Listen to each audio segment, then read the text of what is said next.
The Murder Drones finale was spectacular in my opinion, but to some, it was a little anticlimactic, in that Uzi and her team seemed to defeat Sin without too much of a battle.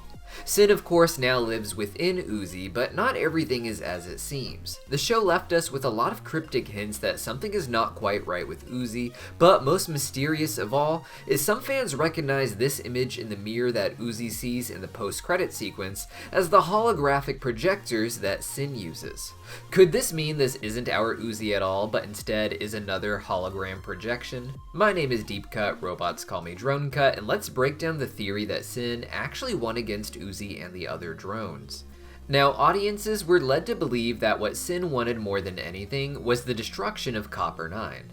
As far as we know, this would lead to the end of the last sentient beings in the universe, both human and robotic, and that would leave all of existence as Sin's playground. While she could make new robotic toys to play with, or even develop her own biological life to worship her like a god, it mostly leaves a completely empty wasteland with nothing of note to directly interact with. Some people believe that this means that it was Sin's plan all along to merge with another drone such as Uzi, and that all of this was one large project to find the right drone to merge with. I, however, believe that Sin's original plan was to destroy Copper 9 in order to spend her time with N, but when N started to love Uzi, that made the possibility of taking over Uzi suddenly alluring. Uzi learned from her mother Nori through some messages that she left on asteroids that destroying Sin's core should destroy the Absolute Solver. After learning this, it makes sense that why Sin decided to be so distant from all of the action until the very end of the story. Sin is capable of great horror and destruction on her own, but she is also really fragile in a way. She puts on a confident face in her battles, but she seems to be very aware of just how easily her entire plan could come to an end, as there is no way it would seem to back up her actual identity, only to transfer it. Because of that, Sin creates the most elaborate plans she could imagine, doing everything she could to make sure she wasn't directly involved unless absolutely necessary, and even then only in disguise so no one would specifically go for her or her heart. It makes sense then that part of her plan might actually be to find a new host, a new body that is safer and more durable to exist in. Her current one has some enhancements that ultimately made her a worthy opponent, but early on she seemed outright damaged. Her earliest experiments were with modifying the bodies of other drones and playing with their memories and consciousness to suit her desires, moving on to eventually doing the same to herself so that she could personally slaughter all of the humans. We can't even say how exactly she did that, however, because even then, she employs another tactic to hide her plans, the hologram projectors. The Absolute Solver's use of these projectors first appeared back in episode 2, after J had been destroyed by Uzi in episode 1. This caused the Solver to boot up and begin repairing J. Part of the Solver's way to do this was to first create little machines that can cast holograms. This allowed her to lure in drones and disassemble them to rebuild J. In the recent finale, we saw that Sin had projectors around her to change her into different images. However, it also seems to be able to cloak her entirely to be invisible, as the projector itself is definitely able to cloak itself. When we see Sin running around and seemingly teleporting, I think most of what we see are actually just holograms. Sin herself seems to glitch in and out for these little bursts, indicating they are just holograms being cast in different directions while Sin herself is cloaked.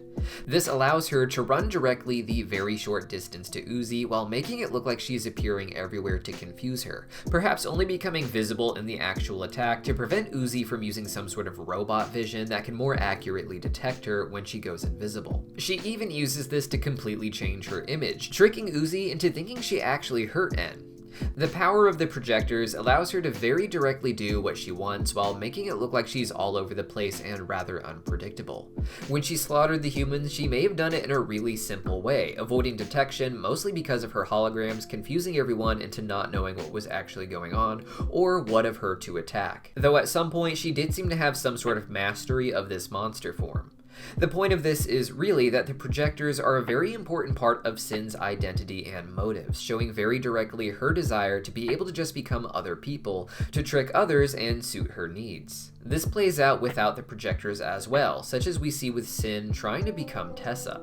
Sin being Tessa was another early theory that a lot of fans really disagreed with, but as soon as someone in the audience pointed out that Tessa was posing similar to Sin with her hand under her chin, I knew that it had to be her. Sin doesn't seem to want to really be alone, but in fact, one thing she loves is pulling off her plans with the help of characters like N not being entirely aware of who or what they are.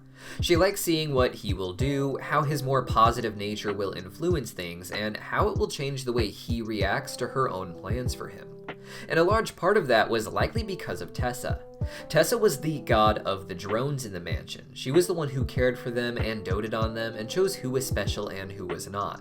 And for Tessa, the most special drone was always N. Sin really wanted to become Tessa, who she saw as a child treating drones like her toys or pets. Sin wanted to be the one playing with the drones and even humans as her own toys and pets, making up games of pretend where she programs the scenarios. But because of her love for N, what she really wanted to be in the end was Tessa. At first, Sin seemed happy to let Tessa live if she didn't interfere with Sin's plans, but because Tessa did, Sin decided to kill Tessa and wear her flesh like a costume. With a little programming, she was able to replicate Tessa's voice and come to Copper 9 disguised as the person that N loved most, at least until he met Uzi. It would seem to me then that Sin's original plan was really to destroy Copper 9, leaving the universe as a wasteland where N, or some version of him, could think that he is with Tessa, and they could spend their time together just loving each other the way a human woman loves a servant robot. Sin didn't really seem to care what kind of relationship she had with N, as long as it was one where they loved each other. But that plan, as far as using Tessa goes, fell apart. It's possible that before getting to Copper 9, Sin tried this plan to be Tessa with the other versions of N that we see on the Earth, but that she was never able to pull that character off. Maybe our N was the last attempt that Sin made to beat Tessa. Maybe it was the only attempt, but either way, that attempt failed and Sin's plan was ruined. She could perhaps still destroy Copper 9, but even if she made new versions of N, none of them would be the one she wants, which I assume is some version of the original N that is retained in our own, but that N has fallen in love with Uzi. Wouldn't it make sense then that Sin wouldn't necessarily want to destroy Copper 9 anymore, but rather to move to the body of the next person that N loves? If she failed as Tessa, wouldn't it make sense to try and become Uzi next? In the beginning of the episode, when trying to get an idea of the motives for Sin, she simply says it's easier to assimilate than explain, but what if she meant assimilate with Uzi instead of explaining that what she really wanted was to be close to N by any means necessary?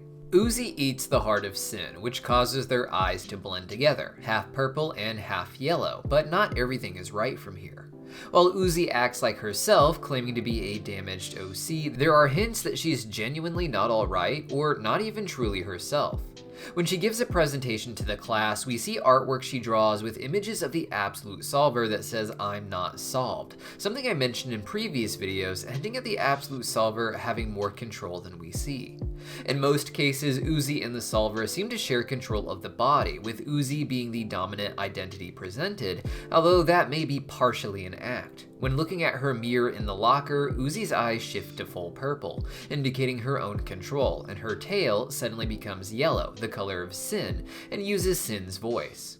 When in class with her blended purple and yellow eyes, her tail is also purple, giving the impression that this is a merged personality and that the true Uzi is only visible when Sin retreats entirely into the tail. This may be a choice, or it may be from the two having a bit of a disagreement internally that causes them to unblend. It seems rather casual when it happens, with Uzi just being annoyed by the mirror and Sin's comments, but everything hints at something a bit darker. In this scene, Uzi's looking in the mirror that is cracked because of her Absolute Solver power, with the shattered glass hinting at her fractured identity. For a second, Uzi glitches out, the same way Sin did when she teleported or when she transformed to look like N. When this happens, she becomes the projectors themselves. This could be symbolic, internal, something of a hallucination that reminds Uzi and the audience that the yellow parts of her eyes are still Sin, even if Uzi is there too. It's hard not to look at the mirror with the black tape and not see the white frame as the head of Sin, with the dark tape being her dark hair that she had later in the series. As Uzi looks into the mirror, she seems to see Sin too, causing her image to fade for a second and become nothing but the absolute solver projectors. After then, Sin, in Uzi's tail, even puts a bow on Uzi, highlighting how in that mirror, that's all she really sees, a drone with the absolute solver inside of it. Uzi's line during her presentation also hints at both her and the Absolute Solver being happy where they are now even though they weren't before, as all the Solver really wanted was to be with N. Outside of having that relationship with N through Uzi, all the Solver really wants at this point is a little bit more of her old identity, such as we see with the bow. But is this all just a holographic projection that N and the others haven't quite noticed, or just something of a vision that Uzi was having internally about her own identity? Let me know what you guys think, and don't worry, we'll have a video tomorrow breaking down the happier ending given to us in the end credit sequence, and what all your favorite characters went on to do. We'll also be doing a longer, in-depth lore video for the series, like the ones we did for Hazbin Hotel and Adventure Time after their recent finales, so go watch those if you haven't, or even the one we did on Serial Experiments Lane over on our other channel, Random Universe. Link in the pinned comment down below. See you guys next time!